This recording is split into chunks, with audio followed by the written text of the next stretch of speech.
और अब देखते हैं खबरें विस्तार से। तथाकथित लाल धागा बाबा की मनमानी से प्रताड़ित होकर सावर उपखंड कार्यालय के बाहर जारी अनशन 5वें दिन भी जारी रहा। 80 वर्षीय बुजुर्ग महिला सायरी देवी अपने परिवार के साथ रविवार को भी अनशन पर बैठी रही। वहीं अनशन पर बैठे 80 साल के बुजुर्ग छोटू लाल की शनिवार को तबीयत खराब हो गई थी। फिलहाल बुजुर्ग का केकड़ी जिला अस्पताल में उपचार जारी है। बुजुर्ग दंपति व उनके परिवारजन 500 साल पुराने भैरू जी के मंदिर को तोड़ने के मामले में कथित लाल धागा बाबा को गिरफ्तार करने की मांग कर रहे हैं। उनका कहना है कि जब तक उन्हें न्याय नहीं मिलेगा वे अनशन से नहीं उठेंगे। लगातार 5 दिन धरना प्रदर्शन व 5 दिन से अनशन करने के बावजूद प्रशासन ने कोई कार्रवाई नहीं की। बुजुर्ग दंपति का कहना है कि लगातार 10 दिन से वे परिवार के साथ सर्दी में रात भर सड़क के किनारे एसडीएम कार्यालय के बाहर धरने व अनशन पर बैठे हैं, लेकिन फिर भी प्रशासन ने कोई सुनवाई नहीं की। विरोध प्रदर्शन व अनशन के बावजूद कोई कार्रवाई नहीं होने से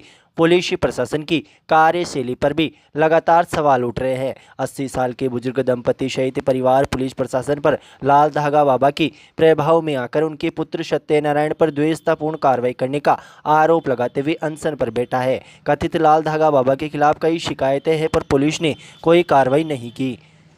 इधर प्रशासनिक चुप्पी पर भी सवाल उठ रहे हैं। मेरू खुर्द में 500 साल पुराने भैरू जी के चबूतरे व प्रतिमा को तोड़ने के मामले में सांवर पुलिस थाने में मुकदमा दर्ज है। मामले की जांच पुलिस उपाधीक्षक हर्षित शर्मा की कर रहे हैं। परिवार का आरोप है कि मामले में पुलिस कथित लाल धागे बाबा के खिलाफ कोई कार्रवाई नहीं कर रही।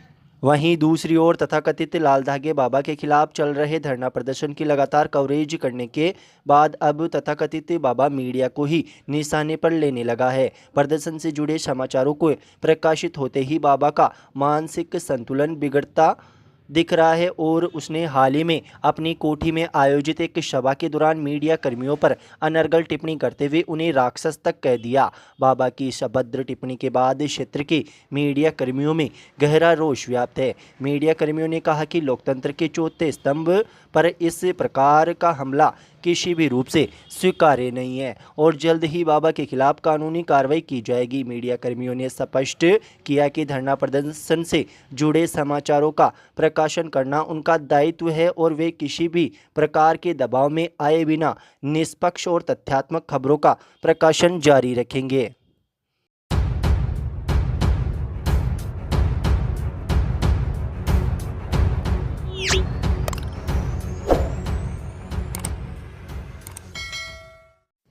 उनहत्तरवीं राष्ट्रीय खो खो 14 वर्ष छात्र छात्रा प्रतियोगिता 2025 का आयोजन राजकीय उच्च प्राथमिक विद्यालय गुजरवाड़ा केकड़ी में 16 जनवरी से 21 जनवरी 2026 तक किया जाएगा। इस वृहद राष्ट्रीय आयोजन के सफल संचालन के लिए रविवार को स्थानीय विद्यालय में एक महत्वपूर्ण बैठक का आयोजन किया गया। प्रतियोगिता संयोजक रामबाबू स्वर्णकार ने बताया कि बैठक की अध्यक्षता सेवानिवृत्त वरिष्ठ शारीरिक शिक्षिका रईशा बेगम ने की। इस दौरान विशिष्ट अतिथि के रूप में हेमराज जेतवाल, ईद मोहम्मद, रतनलाल चौधरी, कमलेश अहीर व महेश शर्मा मौजूद रहे। बैठक में अंतर्राष्ट्रीय खेल विशेषज्ञ सत्यनारायण चौधरी ने प्रतियोगिता आयोजन की विस्तृत रूपरेखा प्रस्तुत की। उन्होंने सभी उपस्थित सदस्यों से इस राष्ट्रीय प्रतियोगिता को सफल बनाने के लिए तन मन धन से सहयोग करने का संकल्प दिलाया। बैठक की अध्यक्षता करते हुए सेवानिवृत्त वरिष्ठ शारीरिक शिक्षिका रईशा बेगम ने विशेष रूप से महिलाओं को साथ लेकर कदम से कदम मिलाकर प्रतियोगिता के सफल बनाने के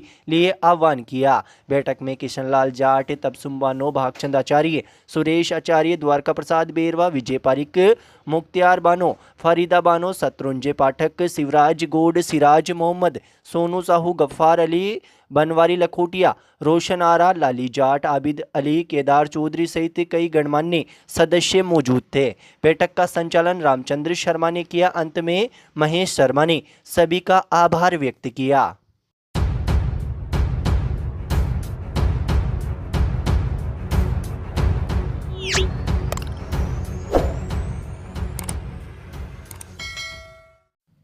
गुर्जर समाज के प्रतिनिधिमंडल ने रविवार को विधायक शत्रुघ्न गौतम से मुलाकात की। इस दौरान विधायक गौतम ने ब्यावर रोड स्थित निर्माणाधीन देवनारायण वीर गुर्जर छात्रावास के लिए 1,51,000 रुपये की नगद राशि प्रदान की। गौतम ने विधायक कोष से 20 लाख रुपए की स्वीकृति के आदेश का अनुशंसा पत्र भी गुर्जर समाज के प्रतिनिधि मंडल को सौंपा। ये राशि छात्रावास के निर्माण कार्य में उपयोग में ली जाएगी। गुर्जर समाज ने देवनारायण छात्रावास के निर्माण में सहयोग के लिए विधायक शत्रुघ्न गौतम का आभार व्यक्त किया। इस मौके पर गुर्जर समाज के पूर्व सरपंच इंद्र नारायण गुर्जर, एडवोकेट चेतन धाबाई, एडवोकेट कालूराम गुर्जर, श्रीराम गुर्जर, रामकुमार गुर्जर, सांवरलाल खटाना, रामपाड़ी मोड़क्या सरपंच जय सिंह गुर्जर, सुखलाल गुर्जर, कादेड़ा सरपंच रामस्वरूप गुर्जर, गोपाल गुर्जर, रामधन गुर्जर, एडवोकेट मुकेश गुर्जर, पोखर कटारिया आदि मौजूद थे।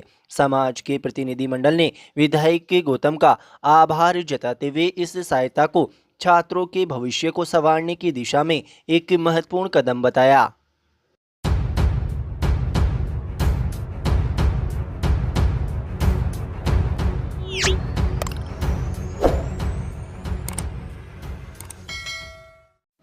बेणाई उपखंड के बगरई गांव में फैले गंभीर प्रदूषण ने लोगों की चिंता बढ़ा दी है। ग्रामीणों के अनुसार गांव में लगभग 150 के करीब कोयला भट्टियां संचालित हो रही है, जिनसे निकलने वाला घना काला धुआं पशुओं और बच्चों के स्वास्थ्य पर सीधा प्रभाव डाल रहा है। भट्टियों में गोचर भूमि पर अवैध बनी हुई है, जिससे धुआं पूरे क्षेत्र में लगातार फैलता जा रहा है। ग्रामीणों ने बताया कि भट्टियों के काले धुएं के कारण गाय और भैंसों में बीमारियां तेजी से बढ़ रही है। कई पशुओं की मौत भी हो चुकी है, जिससे पशुपालकों को भी आर्थिक नुकसान झेलना पड़ रहा है। वहीं दूसरी ओर गाँव के पास स्थित स्कूल में पढ़ने वाले छोटे बच्चे भी इस काले धुएं की चपेट में आ रहे हैं। बच्चों में खांसी, आंखों में जलन और सांस लेने की कठिनाइयों की शिकायतें भी बढ़ रही है। गांव के लोगों ने प्रशासन से मांग की है कि इन कच्ची लकड़ी की भट्टियों को तत्काल प्रभाव से हटाया जाए, ताकि बच्चों का स्वास्थ्य सुरक्षित रह सके। ग्रामीणों का कहना है कि यदि जल्द कार्रवाई नहीं की गई तो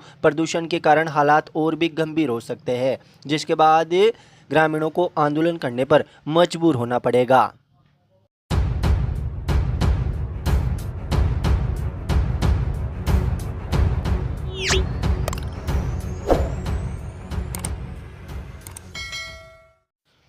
राजस्थान शिक्षक संघ राष्ट्रीय द्वारा रविवार को महिला संवर्ग संगोष्ठी का आयोजन प्राचार्य अनीता खरे की अध्यक्षता में महात्मा गांधी राजकीय विद्यालय सांवर के सभागार में संपन्न हुआ। इस संगोष्ठी में मेना मीणा विशिष्ट अतिथि के रूप में मौजूद रही। प्रथम सत्र में विमला नागला ने अपने उद्बोधन में रानी अबका देवी की जीवन परिचय से अवगत कराया तथा वर्तमान परिप्रेक्ष्य में महिलाओं की भागीदारी पर विचार प्रस्तुत किए। पुष्पा शर्मा ने अपने वक्तव्य में कहा कि महिला शिक्षिकाओं को एक मंच पर लाकर उनके शैक्षिक, बौद्धिक, सामाजिक और संगठनात्मक उन्नयन पर सार्थक संवाद बनाना है। शिक्षा, समानता व गरिमा के लिए संघर्ष सहित अन्य मुद्दों पर भी चर्चा की गई। अंतिम सत्र में नई शिक्षा नीति, पुरानी पेंशन यथावत रखने, शिक्षक स्थायी स्थानांतरण नीति लागू करने, वेतन विसंगतियों को दूर करने तथा नए सत्र में नामांकन बढ़ाने, स्कूलों में रिक्त पदों को भरने, बकाया डीपीसी जल्द करने सहित शिक्षा, शिक्षार्थियों और शिक्षकों की संबंधित विभिन्न मुद्दों पर विस्तृत चर्चा की गई। उपशाखा मंत्री चंचल शर्मा ने सभी अतिथियों का आभार व्यक्त किया। कार्यक्रम के दौरान उपशाखा अध्यक्ष प्रहलाद कुमावत, मंत्री मदन लाल मीणा, महिला मंत्री चंचल शर्मा, महिला उपाध्यक्ष मेना मीणा, लता सैनी, उषा नाथावत, कृति शर्मा, भावना शर्मा, रूपम माली सहित अन्य महिला शिक्षिकाएं मौजूद रही।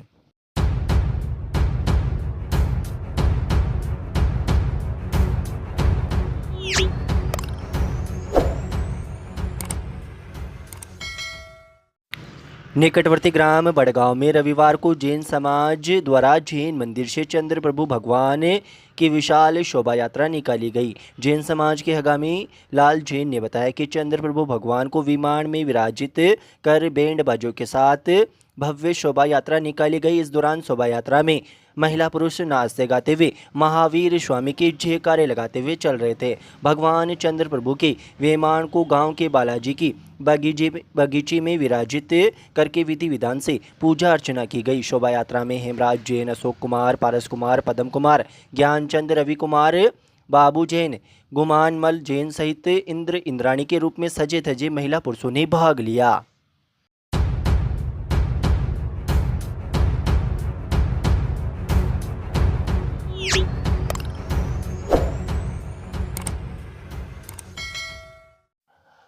लॉयंस क्लब केकड़ी व डीडी नेत्र फाउंडेशन कोटा के संयुक्त तत्वाधान में लॉयंस भवन पोकीनाडी जयपुर रोड केकड़ी में आयोजित शिविर के मुख्य अतिथि विधायक शत्रुघ्न गौतम होंगे। यह शिविर 17 नवंबर को आयोजित होगा। शिविर में विशिष्ट अतिथि के रूप में भामाशाह डॉक्टर सुरेश अग्रवाल और लता अग्रवाल मौजूद होंगे। कार्यक्रम में की अध्यक्षता निरंजन चौधरी द्वारा की जाएगी। प्रांतीय सभापति ऐशन्याती ने बताया कि शिविर 17 नवंबर सोमवार को मरीजों की जांच कर भर्ती कर उसी दिन कोटा ले जाकर ऑपरेशन करवाए जाएंगे। 18 नवंबर को भर्ती मरीजों को निःशुल्क लेंस प्रत्यारोपण ऑपरेशन कोटा में किए जाएंगे।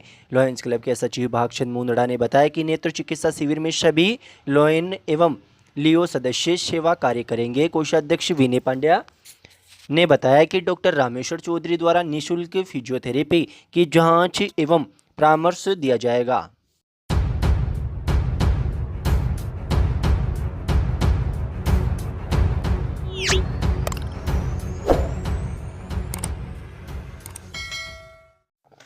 सांवर के राजकीय बालिका उच्च माध्यमिक विद्यालय में रविवार को national means cum merit scholarship परीक्षा 2026 शांतिपूर्ण संपन्न हुई। परीक्षा में सांवर ब्लॉक के 290 पंजीकृत परीक्षार्थियों में से 270 उपस्थित हुए जबकि 20 अनुपस्थित रहे। परीक्षा को नकल विहीन और पारदर्शी बनाने के लिए सुरक्षा के कड़े इंतजाम किए गए थे।